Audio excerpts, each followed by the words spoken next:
વણકરવાસમાં હોળીનું મહત્તમ શું છે અને કેટલા વર્ષથી મનાવવામાં આવે છે? હોલિકા દહન અમારા બુઝુર્ગો મતલબ કે અમારા ગયડાઓ કરતા આવ્યા છે ને અમે કરીએ છીએ અને લગભગ 50-60 સાલથી હું જોઈ રહ્યો છું આ હોલિકા દહન કે જે રીતે અમારા ગયડાઓ કરતા આવ્યા છે ને અમે એ રીતે કરીએ છીએ અને એનું પૂજન કરીએ છીએ અને દર વર્ષે અમે આ રીતે તહેવાર મનાવીએ છીએ। આ મંડળનો પ્રમુખ કોણ છે? આ મંદિરનો પ્રમુખ છે શેઠી અને વિજયભાઈ। આપનું પરિચય? મારું નામ પ્રવીણભાઈ સીતાભાઈ પરમાર। હોળીનો તહેવાર જે પર્વ મનાવવામાં આવે છે એનું મહત્તમ શું છે અને કેટલા વર્ષથી આ વણકરવાસમાં મનાવવામાં આવી રહ્યું છે?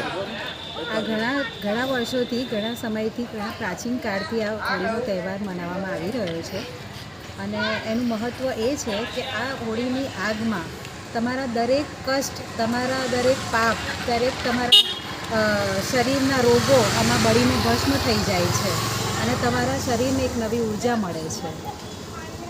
અને હોળીના પછી હોળિકા દહનના બીજા દિવસે ધૂળેટીનો જે તહેવાર મનાવવામાં આવે છે એ રંગોનો તહેવાર છે, આપસી મેલ મિલનનો તહેવાર છે। બધાની વચ્ચે ની નફરતને વેર ખતમ કરી અને બધાને પ્રેમથી બધા ભેગા થઈને એકબીજાને કલર લગાવે છે, રંગોથી એકબીજાને રંગે છે, પિચકારીથી જ કલર કરે છે।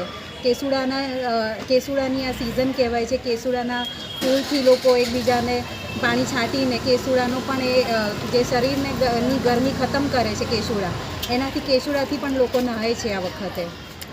આ એક એકતાનો તહેવાર છે। એકતાનો તહેવાર છે। શું નામ આપનું પરિચય? મારું નામ વિજય પરમાર।